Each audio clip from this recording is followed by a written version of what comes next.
Uwase Pulikeria nkaba ndi hano mu Bubiligi, akaba ari ngewe ukuriye diaspora nyarwanda ya hano mu Bubiligi.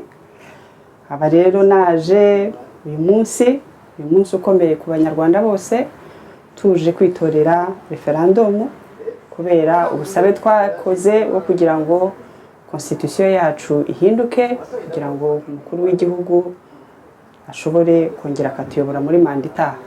Iyo referendum igituma twaje kwitora kugira ngo twemeze ibigomba guhinduka, twemeze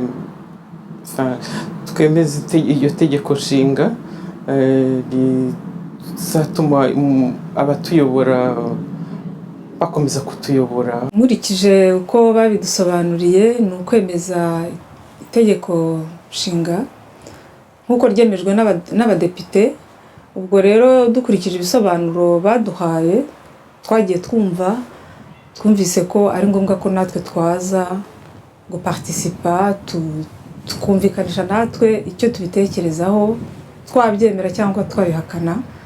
Ubwo rero nicyo cyatuzanye hano muri iki gitondo.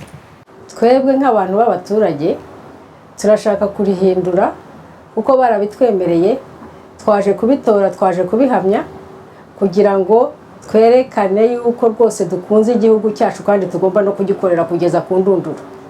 Twaje turi benshi, tuje natwe kugira ngo tugire ijambo ryacu, signature yacu, igikumwe cyacu dushyiraho kugira ngo twongere twemeze bundi bushya yuko ibyo bintu tubyemeye.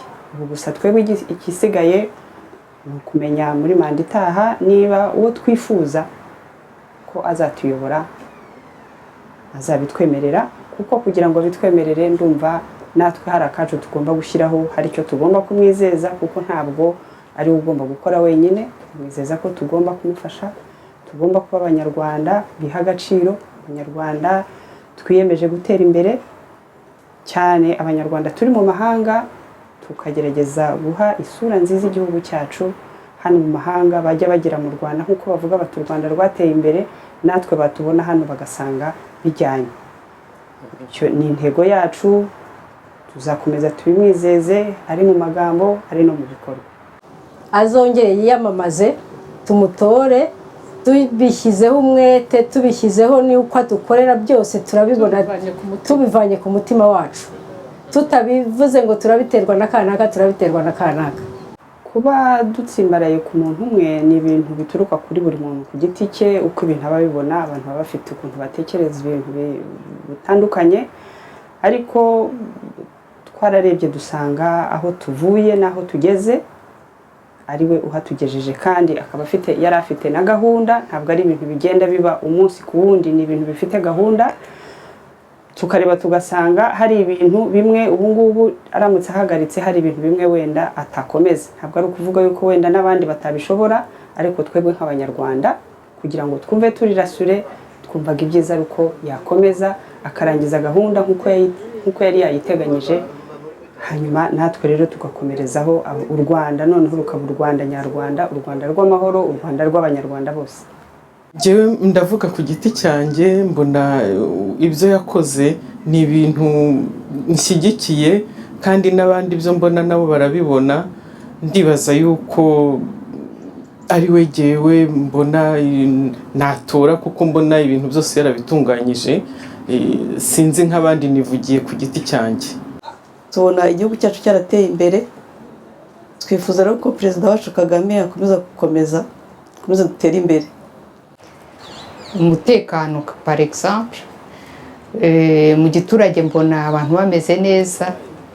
Nagiye mu giturage mbona bafite amatara, bafite amazi, bigenda neza, hari imihanda.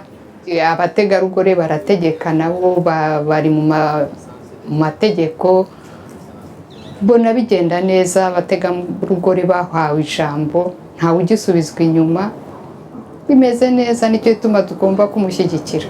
Njyewe nta kintu nanenga, kuko iyo ngiye mu Rwanda ndisanga banyakira neza, mbona ukuntu abanyarwanda bateye imbere, mbona umutekano uhari rwose. Njyewe ku bwanjye nta kintu ushobora kunenga, mbona ko byose bimeze neza, abanyarwanda bameze neza, klima imeze neza rwose, ku rwanjye ruhande mbona ko nta kibazo.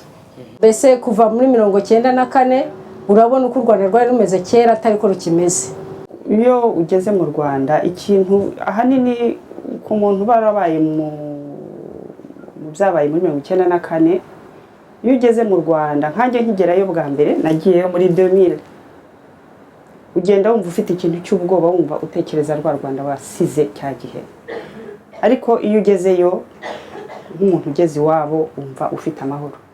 Ariko kandi noneho ayo mahoro ntabe yuko uri umunyarwanda. Ngewe uko nabibonye ntabwo nayabonye ko ndi umunyarwanda ko ngeze iwacu, ahubwo nabonye ko koko hari n'amahoro, kubera yuko hari umutekano. Umuntu aragenda ukagaruka nta kintu wumva kiguhungabanya. Nkurikije ngewe uko nahasize muri 1998 nibwo naje gusubirayo hashize imyaka 6. Narahageze mba nk'umuturiste, ahantu hose mbona ko umujyi wahindutse, abantu bateye imbere, abo nasize barateye imbere cyane ku buryo bagombaga kumfata akaboko bakanyereka aha n'aha. Ndakubwiza ukuri ko n'uyu munsi iyo nsubiyeyo bongera bakanyereka uko ngiye nsanga ibintu byahindutse mbese amajyambere ahari afite vitesse iteye ubwoba. Kandi rero ikindi cyanshimishije ni ikintu cyitwa umutekano. Ushobora kurara udakinze, nta muntu uzinjira iwawe ngo aza gutere, aza kwambura ibyawe. Icyo ni ikintu nabonye cyantangaje cyane, ikintu cyitwa umutekano n'amahoro muri rusange. Igihugu cyacu cyari cyarasenyutse burundu ku buryo nta wari uzi ko cyashobora kuba cyaba nk'uko kimeze ubu ngubu, ku buryo n'ibindi bihugu byose bya Afurika birabyifuza kuba nk'abanyarwanda uko babayeho n'uko bababarira nabyo bikazamo, kuko sinzi ko hari umuntu wabasha kugira ikintu yabihinduraho usibye we. Yarabikoze kandi yarabishoboye. Hari n'iterambere, urabibona amazu yarubatswe, abantu bafite n'iyindi vision. None ubu ngubu bamaze no gutera imbere cyane ku buryo bisigaye bimeze nk'ibyino. Nta muntu ukicara mu rugo gusa nta kintu akora, usanga buri muntu wese afite gahunda, afite ikintu agomba gukora. Kumva rero yuko udashobora kuvuga ngo ngiye kureba kanaka nk'uko kera byari biriho, navugaga nti reka nce kwa kanaka kandi nkagenda nkamusanga y'ubuntu ukimubona, kubera ko aba yagiye gushaka nawe icyo akora. Nicyo cyerekana ko abanyarwanda bashaka gutera imbere. Hari itandukanyirizo ryinshi. Abantu b'ababyeyi nkatwe batitabira amatora twabakangurira kujya bagerageza bakibuka ko u Rwanda ari urwacu twese, nk'uko abenshi bajyayo ariko abenshi siko baza gutora. Turabakangurira kujya bakurikira ibintu by'u Rwanda, twese tugatahiriza umugozi umwe, tukafasha iwacu, tugafasha igihugu cyacu, tugakangurira n'abana bacu n'imiryango yacu bose, bakamenya aho tujya kuko tuza aho twavuye.